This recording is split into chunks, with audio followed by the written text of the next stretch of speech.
Cher pasteur, de nouveau encore avec vous sur ce plateau pour demander encore une grande question qui nous revient encore en tête. Aujourd'hui, pourquoi l'Église est-elle en plein sommeil? Merci beaucoup. Le sommeil, selon les dictionnaires, c'est un état d'inconscience, un état d'inactivité, ou dans d'autres figures de style, donc la mort. Donc quelqu'un qui est en sommeil, c'est quelqu'un qui est plongé dans des rêves, dans des grandes distractions. Alors cette histoire est tirée dans 1 Roi chapitre 3, verset 17, vous descendez, là où on avait des femmes prostituées qui avaient leurs enfants, étaient venues vers le roi Salomon.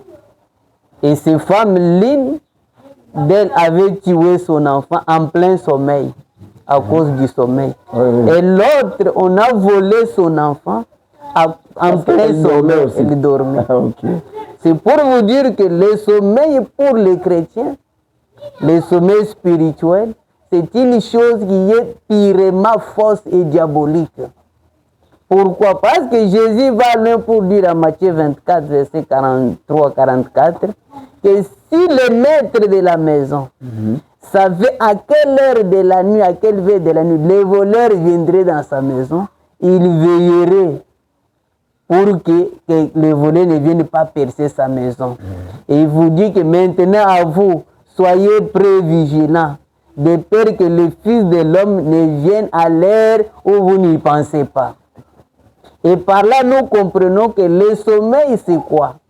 Le sommeil, c'est le péché. Le sommeil, c'est la distraction. Le sommeil, ce sont des querelles. Et toutes ces armes du diable que les diables viennent pour envoûter l'Église. Parce que nous voyons l'Église des corps de Christ aujourd'hui. Ils n'ont plus encore l'amour de Christ comme ils en avaient au début. L'amour a disparu. Les gens commencent à aller à l'église pour la forme. Quelqu'un part tout simplement pour qu'on voie que non, il est parti mettre un présent. Ou bien pour apporter de l'argent. Et pourtant, un chrétien, comme le frère Branham dit, que le christianisme doit être une expérience personnelle et une manière de vivre. Amen. C'est-à-dire que quand vous êtes tout le temps là, on vous envoûte, vous êtes dans des distractions. Regardez cette femme-là. L'enfant là représente une bénédiction, une étoile ou le droit d'aînesse. L'autre femme a tué son enfant en plein sommeil. Sa bénédiction.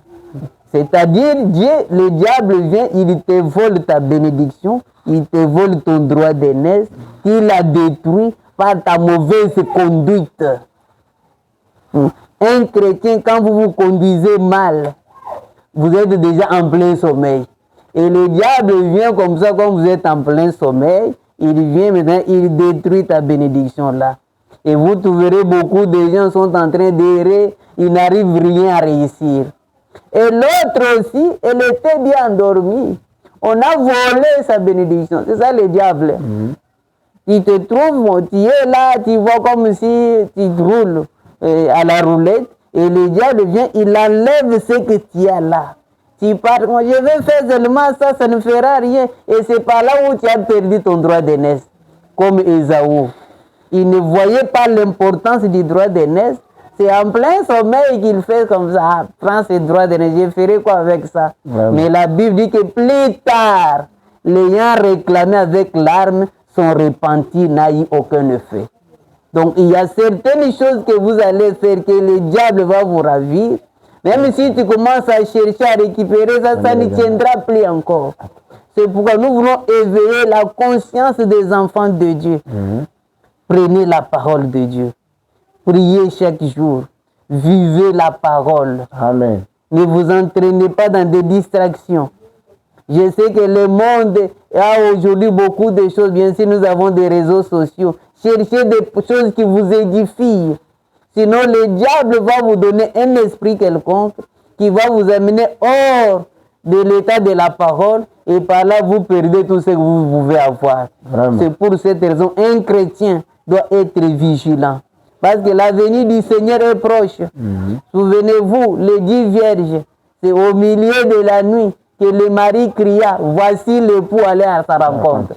Maintenant, quand toi tu étais au bar à ce moment-là, tu étais dans la distraction, tu étais en plein péché. Toi, tu penses que tu vas partir. Non. Et aujourd'hui, tous les signaux sont déjà accomplis. Le Fils de l'homme est à la porte. Maintenant, vous êtes toujours en plein sommeil. Vous voyez comme si, depuis qu'ils avaient chanté, Jésus vient, il n'est toujours pas venu. La mort aussi peut t'atteindre. Et si tu mourrais sans avoir reçu le baptême du Saint-Esprit, est-ce que tu vas ressusciter au dernier jour? Et si aussi Jésus vient maintenant même, est-ce que tu es prêt pour partir? C'est pour cette raison, enfant de Dieu, faites attention. Le diable rôde autour de nous comme un lion rugissant. Il cherche qui dévorer. C'est à vous d'être vigilants, de reconnaître l'importance de l'évangile et la puissance de la résurrection de Dieu, et le Seigneur vous aidera.